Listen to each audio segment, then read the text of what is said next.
Hello everyone, my name is MJ Kim. I have been living in Canada almost 12 years since I moved out from the States.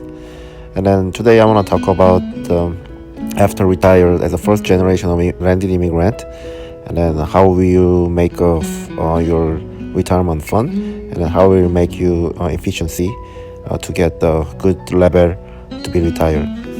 Unlike Korean retirement system in Canada, most people they decide to retire as their choice. So, for example, if somebody wants to retire at age 60, you can start to get your Canadian pension plan at age 60, and it's a 30% reduction if, compared to retire at age 65, and then age 65 as 100%. If they decide to retire at age 70, and they will get 30% more. So at 65 and your old age security. So for example, in Canada, they have a three different type of retirement fund, which is old age security. If you reside in Canada for 40 years, you receive the 100%. And then Canadian pension plan, that if you work in Canada for 40 years, also you can get a maximum. And then if you are contributing RRSP or RSP from the company, and then also you can get another the private pension plan. At age 65, you will receive RSP pension, and that you also, beside the OAS and CPP, you will also get paid the RSP pension by monthly. And then when you reach at age 71, and then that RSP pension will be converted to RRIF. At age 71, you will receive your pension as a lump sum payment without paying tax with a certain bracket. If you are withdraw your RRIF more than you're supposed to, and then you have an obligation to pay your tax. You really want to withdraw the RRSP tax, and then also you have a pre-tax withholding tax rate as a 5,000 10%, as a 15,000 as up to 30%, except Quebec. If you want to know how much your Canadian pension has been accumulated as of today's date, and then you must to contribute your Canadian pension plan minimum 10 years. After that, you can see the estimate Canadian pension plan if you retire as of today's date, and then you will see how much you will get it. And then when you retire at 60 and 65 and 70, they will give you some simulations. And then you can also go to the My Service Canada .gc.ca. As you can see the Canadian pension breakdown table, and then you will see how much you will receive at age 65 based on January 2019 is $723.89. And also if you are disabled, you can get up to $1,000. And also as a survivor pension benefit and 65 years and older, and you will receive $310.59. Also the death benefit for the funeral cost is around $2,300. You can see all the breakdown and maximum payment amount.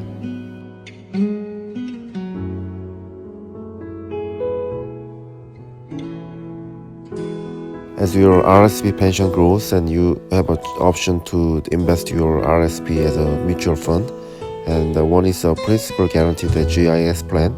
Interest is only between 1 and 2, but it's not grow that much, and after 7 years elapsed, and then you only get like 20% altogether from your principal.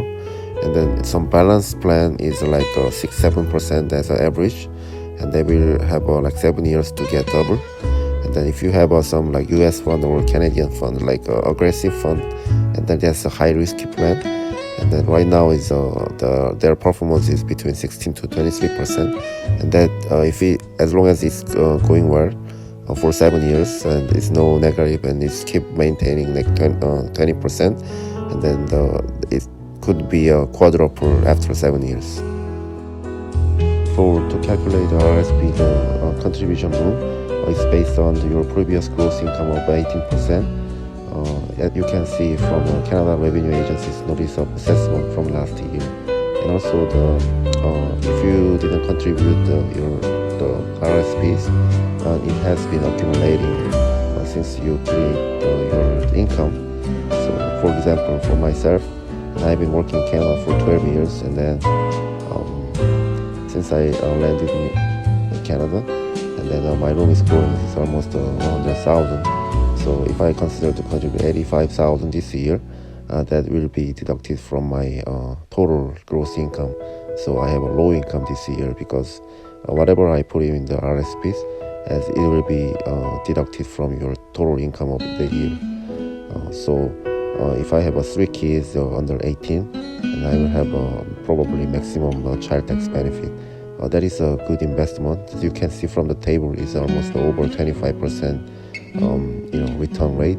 So whatever, if I contribute 80,000, and then 25% will be returned as my previous year's tax return.